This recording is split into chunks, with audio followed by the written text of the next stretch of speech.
Hi, and welcome back to the electronics lectures. Today I want to talk about logic circuits. So, in working with op amps, we've already seen that they can do some pretty amazing things. In the last video, I showed you how you can take two voltages and add them together. And in the course of the lab you just done on op amps, you've seen that op amps can subtract two voltages to give you another voltage, that you can add them with coefficients, that you can invert them, you can take the minus sign. You can even see it doing time derivative and time integrals of the circuits in a much better way than we were doing when we were just doing simple RC circuits.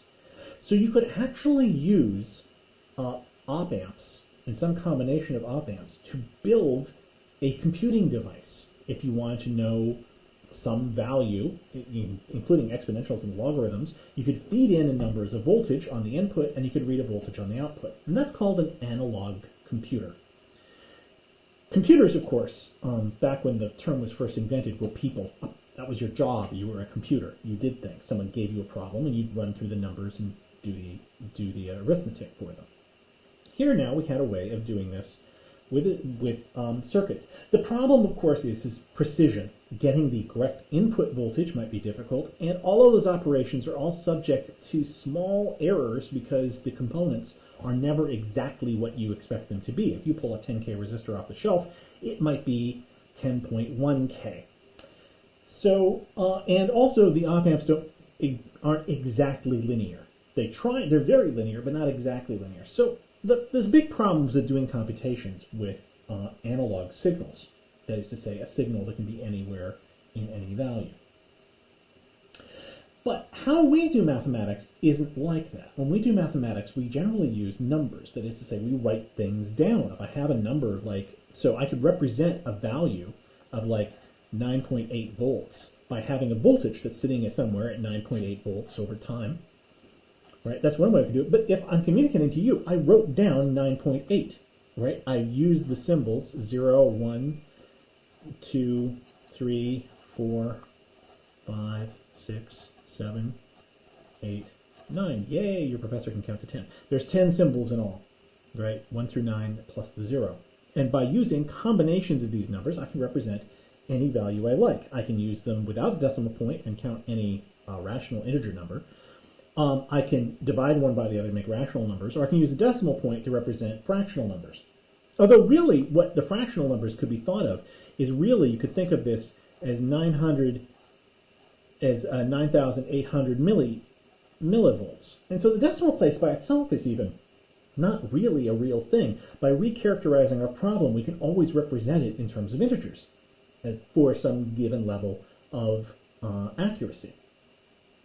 So this tells us how we're going to do this is not with an analog value, but with discrete values that I then add together. Right? Now this is called decimal. It's a numbering system that uses 10 symbols, and the reason why we invented it is very obvious, because people count on their fingers. It's not the only system we can use, though. And in fact, you're already familiar with some other systems for sure. There's one system called unary. Where do you see unary? Well, you see it on prison walls a lot, or possibly quarantine walls, right? I've made one stroke on the paper for everything I want to count, right? So this is this counts 8. 1, 2, 3, 4, 5, 6, 7, 8. These used to be called tally marks, and so when you tally something up, you're making these marks. And in fact, there's I'm going off topic here, but there's a great museum in Oxford called the Pitt Rivers Museum, and they have a list of and they have a collection of old tally markers. What a tally marker is it dates back. This is European method that dates back before people were literate and had access to easily written records. What you would do is you'd take a stick, like a branch off a tree, and you would say, all right, I owe you 10 bushels of grain, or 3 bushels of grain, right? And you say, we're agreeing. And the thing is you don't want the person to cheat you. You don't want to say, oh, I didn't say I owed you 3. I said I only owed you 1, right? So what you do is, to make sure everybody's on board with the same agreement, is you take this stick and you make slashes in it, right? So 4 slashes, for instance. I owe you 4 bushels of grain. And then what you do is you take a knife or an axe and you split it down the middle. You tear it in half, and each person would take 1/2 of the tally stick. So you'd know, you could go back, and so later in 6 months when the person wants their grain, they say, well, you owe me 5 bushels. And you say, no, I only owe you 4. Here is my half of the tally stick. And if you put the two tally sticks together, if one of them had made an extra mark, then it would show up. It's like ripping a dollar bill. It's the same kind of idea, is that the piece of wood, the fractures in the piece of wood, uniquely identified tally marker. Anyway, so this is a very old system for doing kind of cryptography, really, for digital signing of stuff. There's analog signing. Okay, but the system, of course, I'm going to get to is binary. Binary is the simplest system you can imagine other than just counting things, the unary system. And in the binary system, there's exactly 2 symbols. Now, what 2 symbols you use depends on who you are. If you're a computer programmer, you would say the 2 symbols are going to be 0 and 1. Those are the 2 symbols you're going to use to do all your math. If you're a Boolean algebraist, what you use false and true. A statement can be false or a statement can be true. Like my hair is red is a false statement, right? And every statement can be classified as either false or true in Boolean logic. What an electronics engineer will describe these as low and high. Because how we're going to represent it in terms of electronic speak is we're going to have a wire that's being held at some voltage by some circuit, some op-amp or something back behind it. And we're going to say that there's only 2 valid values for this voltage.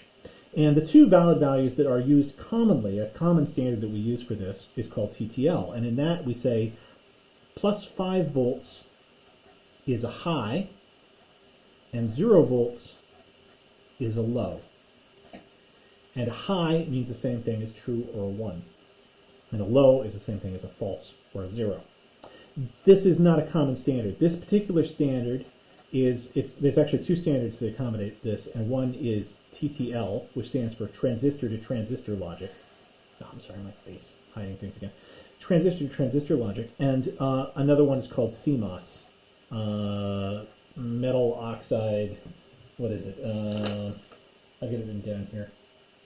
So a metal oxide something. It's a low power circuit. But it has the same standard. There's another one called ECL, which has 0 and minus 5 volts for technical reasons, but that's not very important.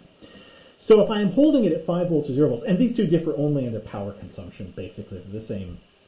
For the purposes of this course, you can treat them as being the same. So if something's at 5 volts, I say it's true. If something at 0 volts is not true.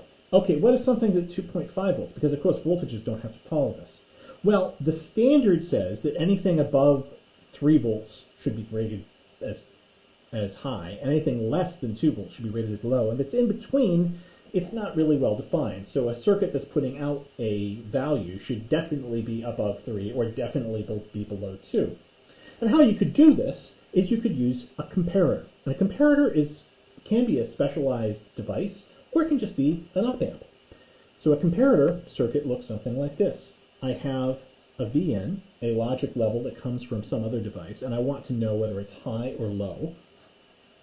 What I can do is I put that into an op-amp with a positive onto the positive value, and I take the negative value and I attach that to 2.5 volts. No feedback on this circuit. And then I give the op-amp 0 volts power and 5 volts power. Now, what's this going to do? If Vn is greater than 2.5 volts, this value is bigger than this value, and this thing will snap up to its maximum value, because op-amps, remember, have a very, very high gain factor. And so then this thing will output its rail of plus 5 volts. If it's less than 2.5, then the opposite happens. This is bigger than this. It'll snap down to its negative rail, and then this will be 0 volts. So this thing can compare the input to this reference voltage and say whether it's higher or lower. That's a very useful thing. We're going to use comparators in many different places, and this is the fundamental component in an analog to digital converter. But this allows you to give a measurement. So basically, if this circuit tests plus, you'll get a high, and the circuit tests at 0 volts, comes at 0 volts, and it tests low. So now we want to do things with these operators. So I'm going to talk about this using electronic speak for the next little while, but I'm also going to represent this symbolically. So, the first kind of operator you can do, so you're going to take the signal and do something with it. You could already take that plus 5 volts and use it to turn on a light or, activate a motor or whatever using a transistor or an amplifier circuit. But I want to manipulate logic signals to make other logic signals. So for that, I'm going to use operators. And the first operator, it can be called the equality operator if you like. Although we should be really careful about this, and what I'm really going to do is really when you read this, you should read A goes to B. And what this is that what this does is it takes A and makes B a copy of A. All right, so it takes an A signal and makes a copy of it that's a B signal. So to represent that diagrammatically would be a symbol that looks like this. And in fact, the comparator circuit I just drew would do this. If the input is plus 5 volts, the output's plus 5 volts. If the input's 0, the output's 0. So this is the stupidest and most useless operator that one can come up with. Okay, so let's do one level less stupid. So this is the assignment operator, I guess you could call it. And so let's take another one that takes only one input. So I'll draw it as a triangle, but I'll put a circle on the output, and that has a specific meaning. So the specific meaning here is that B equals not A. This is called a NOT gate. And what this is and the way you can describe this, and the way you can describe the operation of any logic gate, is with the truth table. Because there's only two valid inputs, the outputs must reflect that. So if I have so A is my input, and A could be low or high. And if A is low, B is high. And if A is high, B is low. I could use L and H, or 0 and 1, 1, 0, 0, 1, or I could use true and false, true, false, false, true. All right.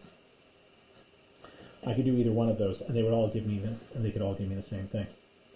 But the idea here is that you take whatever value this is, you flip it to the other possible logical value, and that's what you assign it to B. And that's what that little circle there means. Otherwise, the triangle means copy, but copy and then flip the answer. So it makes a copy of A, flips it, and becomes a B. So if I put 0 volts here, I'll get 5 volts here. If I put 5 volts here, I'll get 0 volts there. These circuits, of course, are powered, right? And the actual physical implementation of these guys are chips, just like the others. You can imagine how you could create the NOT circuit the same way we created the comparator, and I'll leave that as an exercise to you. It's a very simple modification of the circuit we just drew. All right, so these are called unary operators in that they only have one input. They have one input, one output, one to one. Let's look at binary operators.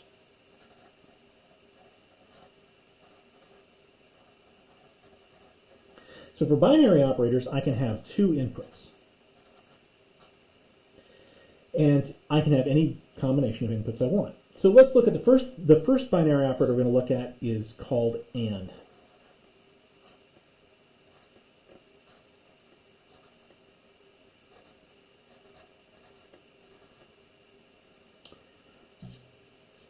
And symbolically, we can represent this with C equals A star B. Or you can sometimes you use a dot. It depends upon the exact textbook you're working with here. So for an AND gate,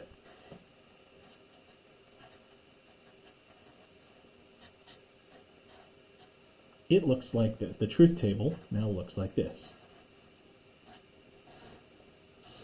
Inputs, outputs.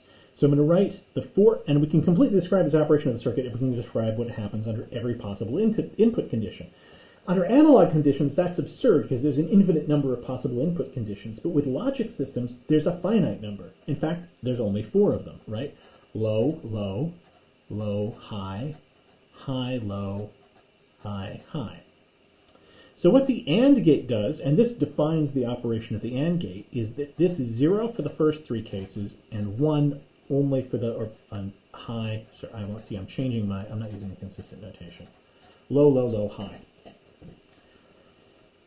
Or if you want to discuss this in terms of truth, this is false, false, false, true, true, false, true, true, true, false, false, false. This is the same thing, just written another way. This now shows you where the and comes from. If C equals A and B, that is to say, C is required only if A and B are both true. A and B. So if A is true and B is true, C is true. Otherwise, C is false. Neither A and B are true, so A and B is not true. False and a true, no, false and true is still false. True and false is still false. True and true, that's true. So if I have two statements with an and that are true, then A and B is also true. So that's an AND gate. Next one you can probably figure out is an OR gate. So an OR gate we diagrammatically draw like this. Now I'm always terrible at drawing these. So here we just used a rounded section and a straight back. Here it's a curved back section and curved top and bottom sections. So this kind of, my bottom one there is good, the top one's bad. And this generates C. So let's draw, and so we're going to describe this as C. And here I'm going to use the plus symbol, but we have to be wary. This isn't the same plus symbol as we were using before. This is a logical plus. It's really an OR. So here's the truth table. I guess I'll use true and false this time. So I have false, false, true, false, false, true, true, true. And A or B says that this one is false and the other three are true. That is to say, if either A or B is true, then T is true. I went to the store or I went to the movies. If I either went to the store or went to the movies, then the output is true. If I went to the store and the movies, then I went to the store or the movies is still true. Notice this specifically allows the case of both the inputs being true or being high for the outputs to be high. This is to distinguish the, some people when they're writing like to write and or, which is really sloppy, terrible writing when you're talking in English. I hate and or and. Used in specifically, this cuts through the mess and saying no, or includes and. That if you have this.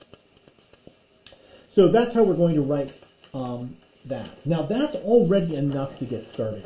So for instance, we could start writing down some rules for logic. So for instance, let's say I'm going to use the 0 and 1 notation. I'm going to write some down here, and you can, in your notes, you can try to follow along and see what the answer to each one of these is. A and 0, or A and false, equals A and 1 equals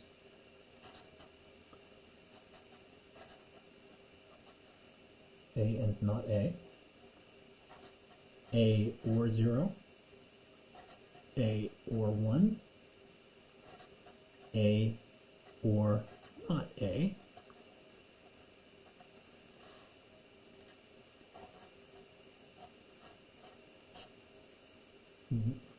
this is A, not A, not A.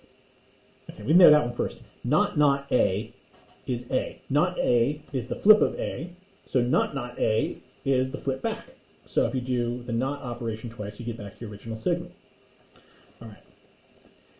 A and 0. Well, if it's always 0, then it doesn't matter what A is. The result for this will always be 0. A and 1, well, this one will be true only if A and the 1 is true. This is always true. So A and 1 means it's the same as the value of A. A and not A, well, that T and not T. You can't have something both true and false, so this one is false. This is 0. Right? A and not A will never evaluate to true. A or 0, well, there it's going to be A, right? It's something and something else. Well, this one's never true, so it's just always going to, so this thing will be true only if A is true. A or 1 will always be true. Doesn't matter what that is. A or not A, that also always has to be true, because that's how we get it. Now, another rule that we get for this, you can see now I can build up some things like orders of operations. So for instance, both of these obey the rules of commutivity. That is to say, A and B and C is equal to A and B and C. And we can prove this, for instance, using a truth table. And we don't have to write out the entire truth table. So the entire truth table is going to be 8 possible entries for A, B, and C. But if I want to, I can just write down 2 possibilities. A is true, or A is false. Right? And if I look at this first entry, if A is true, then this thing, if A is true, then this thing is just going to evaluate, the brackets are going to evaluate to B. So this will be B and C. And here, if it's false, this thing evaluates to false, and so this whole thing is false, and it's always going to be 0.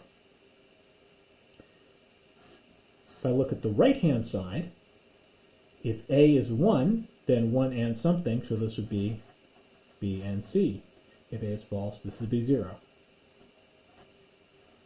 So I'm going to put in left-hand side, right-hand side. This proves the theorem. If I write down all the logical possibilities for A, B, and C, and here I'm shortcutting, here I'm hiding 4 possibilities in there. If you write down all the logical possibilities for the inputs, then, and you can prove that the outputs are the same for the left-hand side and the right-hand side of the equation, then that theorem is proven. You can't do this in normal math. In normal math, I can't try adding every possible value of 2 numbers to see if the output matches something. But here I can. It's fine. It's a proof, not even by induction, it's a proof by exhaustion. You can show every possibility is true, then every possibility is true, and therefore it's true. Another associative rule is that A or B or C is equal to A or B or C. Right? Both of these, either expression is true if A, B, or C is true. In fact, this is also this, to the point where we can describe multi-input trinary ANDs.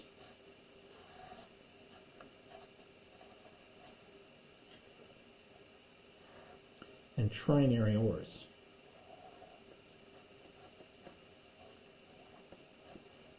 That this circuit is equivalent to taking A and B and ANDing with C, and this circuit is equivalent to taking A or B and ORing it with C. In this case, all 3 have to be true for the output to be true. In this case, any 3 have to be true for the output to be true. So we've got, so we're already getting some rich behavior. Now, for any, we can prove any theorem this way. Now, by far the most interesting and useful theorems are De Morgan's theorems.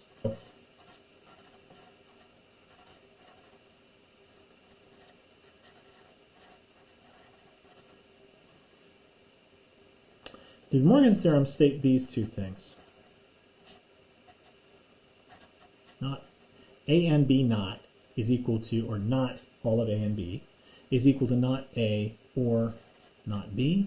And there's the reciprocal version of this.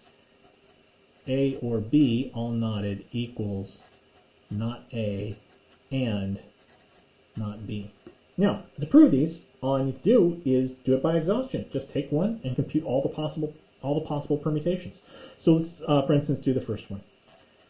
A and B are the 2 possible inputs. And if I look at the left-hand side, first I'm going to calculate the thing underneath the not sign, and I'll calculate the whole thing. So I'll calculate A and B, and then I'll take the not of that.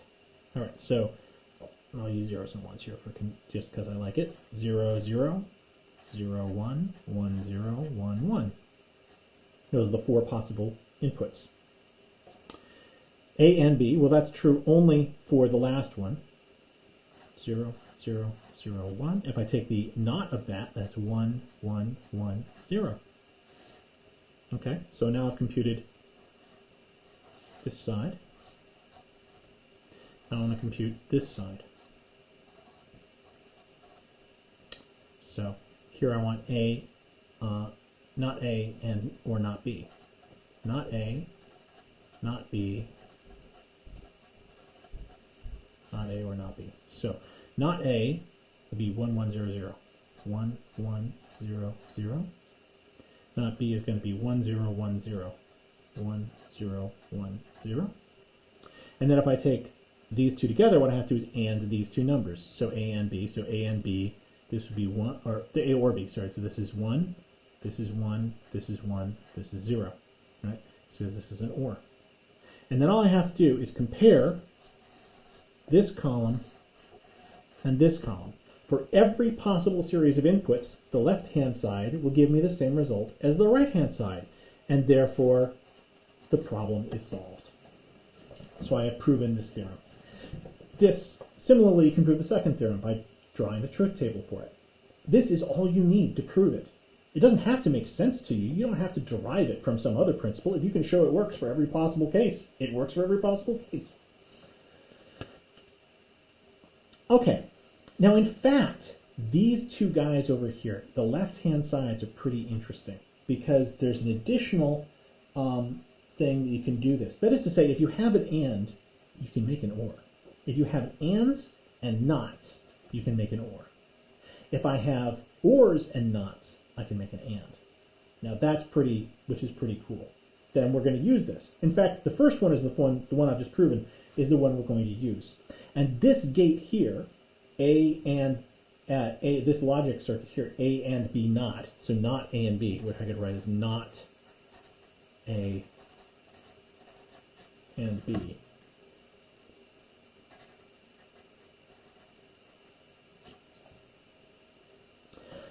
I, in fact, can draw a circuit for this. So the circuit we'll draw, I'll use a special symbol. This is going to be a standard AND, but with a circle on the output.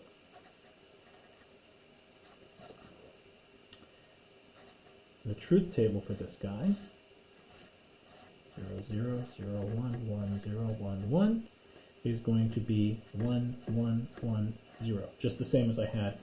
Oops, I'm sorry, I forgot looking at my screen.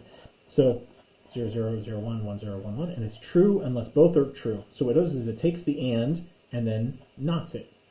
So it's the opposite of an AND. And you see this is the same as this column up here. This is a very common circuit to find. If you can have a chip that does this, you can use this to create any other circuit that you want. There's a similar one, which you might guess. So that circuit is, and that circuit has a name. I should say what it is. That circuit is called NAND. So A NAND B is that, not AND. That's a NAND. Similarly, you might think, well, there's probably another one for the other De Morgan's theorem. Yes, there is. There's a gate called a NOR. And a NOR gate is, again, you might guess how this looks.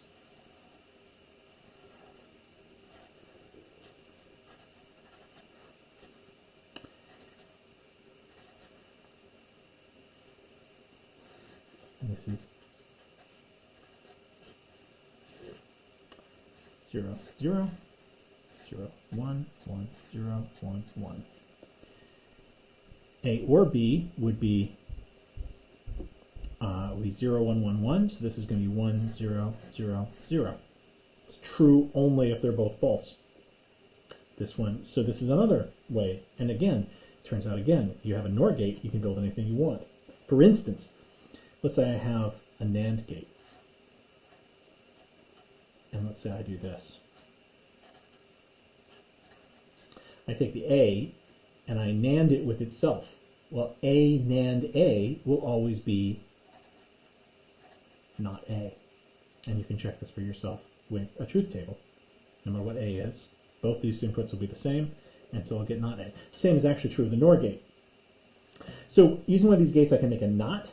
Now if I have a NOT and a NAND, or NOT and a NOR, I can make any other gate I want, and that's actually the game we're going to play in lab.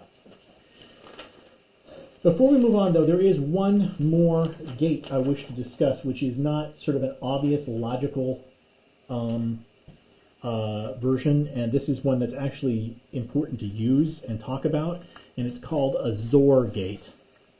And what this means is exclusive OR. To draw a XOR gate, you use this symbol. There's an extra line on the left-hand side. And the truth table for a XOR, and there isn't a specific symbol that I know of to represent this. 0, 0, 0, 1, 1, 0, 1, 1. This is false, true, true, false. That is to say, this is true only if A or B is true, but not both. So this is often what people mean by OR. There's always this ambiguity in the English language. Does OR include exclusive OR? Is OR exclusive OR, or is it non-exclusive OR, or is it inclusive OR? And in electronics, OR is the inclusive OR. It's 0, 0, 0, 1, 1, 1. And an exclusive OR, a XOR gate, is specifically this. Now, you can actually build a XOR gate again out of something, because you can build an A or B, not A and B. A or B and not A and B.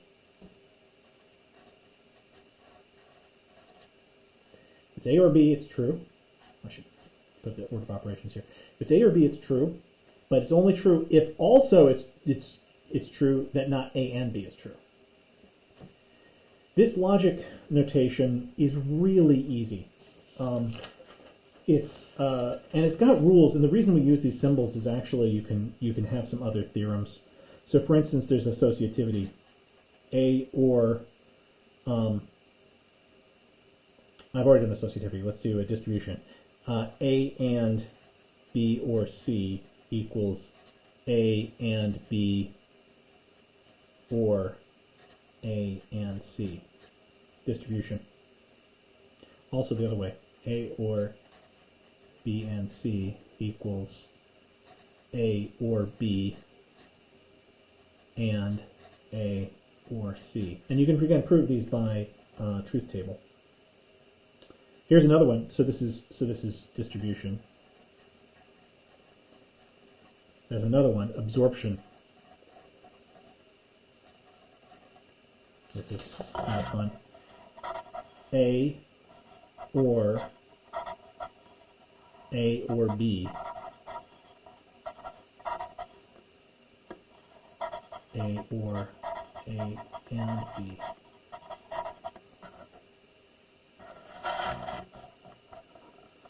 But these guys are also true. Doesn't matter what B is, you're only going to get A if you build a circuit like this. Lots of things happen like that. We can build complicated formulas where one of the inputs just doesn't make a difference. Basically, you're doing the logical equivalent of multiplying by 0, by subtracting it from itself so it cancels out. Okay, so this is the brief introduction to logic gates. At this point,